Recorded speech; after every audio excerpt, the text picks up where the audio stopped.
In the Gospel of John, this is Jesus' first public act. He went down and he visited with John, and he called the disciples all very privately. This is his first public act, his first public miracle, we'd say, in the Gospel of John. Remember always, though, first and foremost, the Gospel of John, and it said so in the Scripture, that the miracles of Jesus in the Gospel of John are always signs. So some of us get a little mixed up because John, uses lots of different language about Jesus and his godhood. But Jesus doesn't perform miracles in the Gospel of John to say, look at me, I'm God. Always they are signs. They are the finger pointing to God. They are the signpost. So this first miracle sets the tone for the signpost proclaiming God's glory as seen in Jesus. So Jesus is the signpost for God's love, God's amazing wonders. Well, I've read this story hundreds of times. Many of you know it off by heart. What happened if a little kid came up and said to you what happened at the wedding at Cana? I hope some of you could say, here's what happened. Because it's an easy story to retell in your own words. Well, Jesus and the disciples and his mother got there and blah, blah. It's a very down-to-earth story. It's a very basic story. It's about something we've all done. We've all gone to a wedding. And anybody not been invited to a wedding before and gone? Because I want to make sure you get an invite if you haven't. So we've all been dressed for the wedding.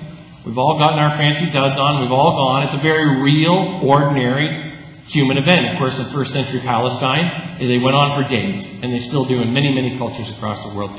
3, 4, 5 days these weddings could go on. Once you got everybody there on foot from far away, you might as well sit down and be family for a while, right? And gather and be in community.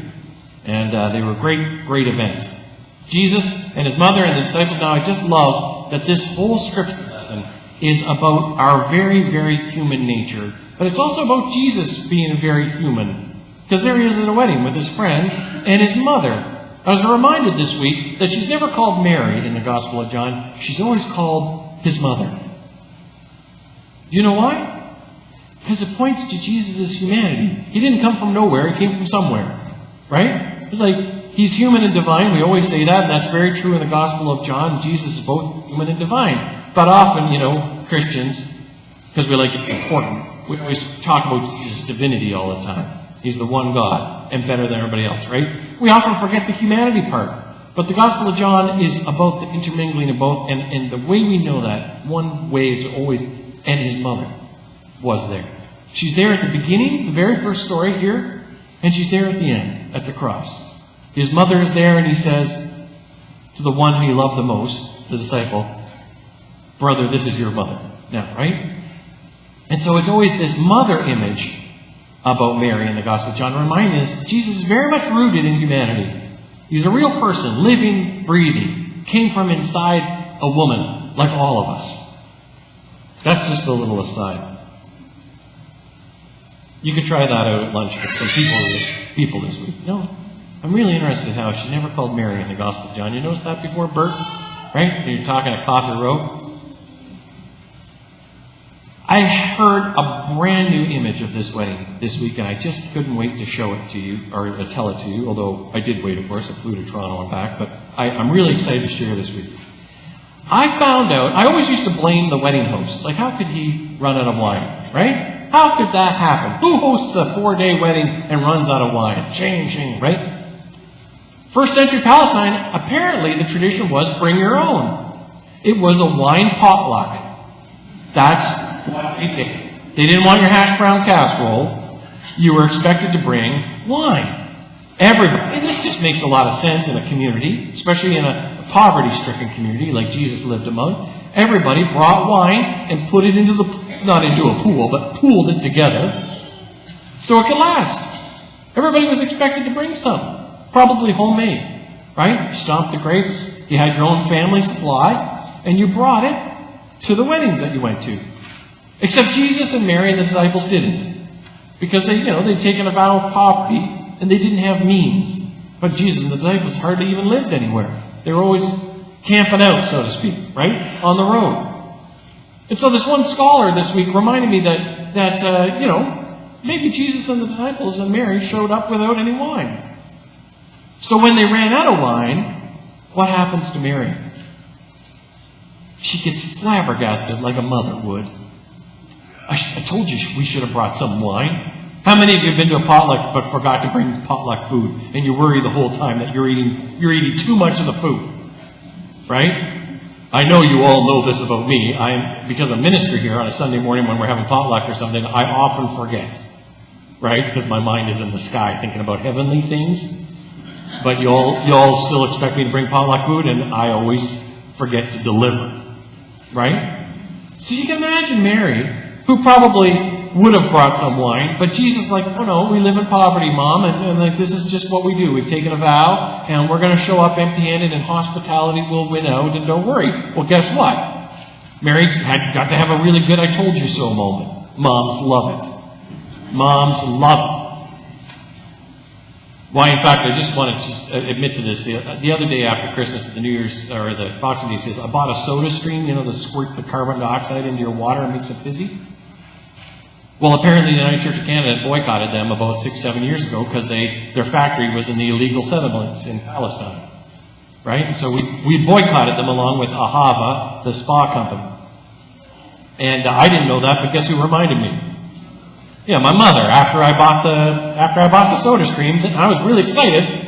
My mom goes, "Oh dear, didn't we boycott them?" I'm like, what? It's okay. They're moving their factory. And I confessed that on New Year's Eve to the moderator of the United Church of Canada, who I happened to see, and said, "Look, Jordan, I have to admit, while we're partying together, you may not want to talk to me because I bought a soda stream. Don't worry, Dave, they've moved their factory. They did what we asked them to do through the boycott. So some of us have to buy their product to say thank you." First thing she said was, "You're not going to Australia with us anymore on the big trip." But then we got round to how they'd moved their factory and stuff. She says, "Okay, you're back into Australia, but we're going to review your whole file when you get back for other unethical behavior." But my mother, it's what moms love to do. They love it. Told you so. Well, Mary, you can just imagine the flap she's in. She's absolutely ashamed. How could we not bring wine? Jesus, do something about this. Come on. And Jesus gives her that really rude comment. "Woman, what business of it is mine? I am who I am. I live in poverty. We walk through the fields and the streams.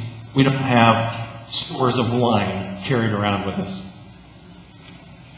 And then he provides. Anyway, he provides. We've all been in this situation, coming up short, feeling like we've come up short. I arrived in Toronto to visit my friend Paul on the way through to meetings, and I didn't know we were going to go back to the house for dinner. I thought we were going to go out. Back to the house that I've stayed at hundreds of times now. And I didn't have a hostess gift because I forgot. I didn't know we were going there for supper. And so I said to his wife, Sandra, I showed up without a gift. I did this twice in a row. And I could just hear Deb rolling about this. You don't show up without a gift for the hostess. And so I said, all I got is my good looks, and I'm thinking you're going to want a gift receipt for those. All I had was a joke. But Sandra laughed, so that's good. We got past it. But I'm mortified. These are the situations we find ourselves in, day in and day out. These times where we come up short, someone points out our shortcomings, someone tells us, "I told you so," and we were so absolutely wrong, and we rot inside about it. I thought too soon to tell this story. I came for the Sask Country Christmas, and the parking lot's full. And guess what? Somebody was, I hope it wasn't one of you, somebody was parked in the minister's parking spot. Right? And in that moment, on a cold winter night, when I was rushing to get here to say welcome to everybody and be a very nice guy, I wasn't. They were getting out of the car, and I rolled down my window in a very not pleasant tone. I said, "Did you not see the staff parking sign there?" Unbelievable. Yeah. It was awful. And they're like, "Oh, it's right there in front of your truck." And then I waited. I didn't just keep driving. I waited. And they got in their truck and they backed out. And I drove my car into my spot. parked. And then I felt awful. Immediately. Awful. Partly because I got his voice in my head, but also because I know that entitlement and privilege got over me. And I don't really believe stuff. Right? I don't believe it. Preach against it. I wish for a world that's different than that. And there I was.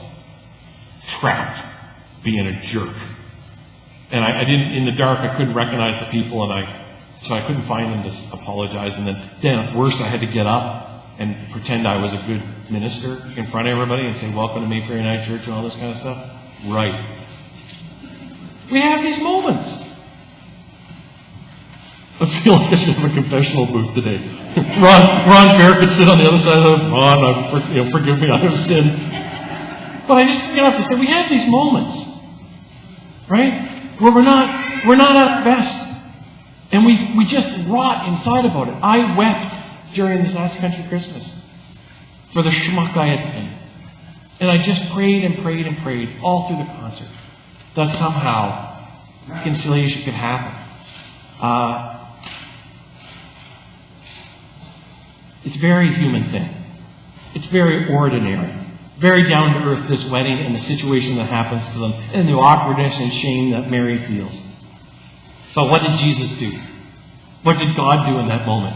He met the shame and the awkwardness and the embarrassment with mercy. Our awkwardness and shame met by God day in and day out. God's love is abundant and can conquer all earth and temporal worries. The Gospel of John is primarily about manifestation, revelation of the divine right down in our midst, in our gritty, dirty, stumbling, fumbling, walking blindly through life kind of days. Our God meets us in all of this. In fact, the last scene of the Gospel, my favorite in the Gospels, is a picnic on a beach where Jesus says to the disciples after he's been resurrected, come and have some breakfast around a fire with fish and bread. It's this beautiful, earthly, wonderful image with those beautiful words we love to hear. Come and have some breakfast. How does God meet us? With abundance and love. How many gallons of wine? 120. If you go with the 30 gallons, 6 of them, 120. 30 gallons, 60 of them, 180. Get my toes here. 180 gallons of brand new, awesome, holy wine. The best they've served yet. That's how God meets us. With, just at that picnic at the beach, followed fish on the other side. And they caught more than their nets could hold, and yet they didn't burst. How many? 153 fish, it says, at the end of the Gospel. 180 gallons of wine at the beginning. 153 fish, so much that the nets could have burst, but they didn't. How does God meet us in our ordinary lives? As we fumble through and feel bad about ourselves or empty or not enough. We've created so many structures in our world to assist us in forgetting that God loves us and we are enough. The market economy, we've let it run wild in a way that it teaches us that if we don't dress a certain way and we don't buy a certain thing, if you don't buy Pringles in a can, they aren't good potato chips. And you're not good enough if you just eat President's Choice.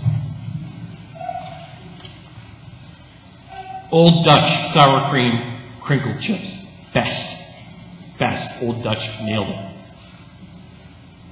We have all of these structures in place. Family, systems of authority, to who we've picked to listen to about ourselves, to what we tell ourselves in our own heads when we look in the mirror, in our own hearts. All of these systems that have helped us forget what Jesus came to show us, to point to.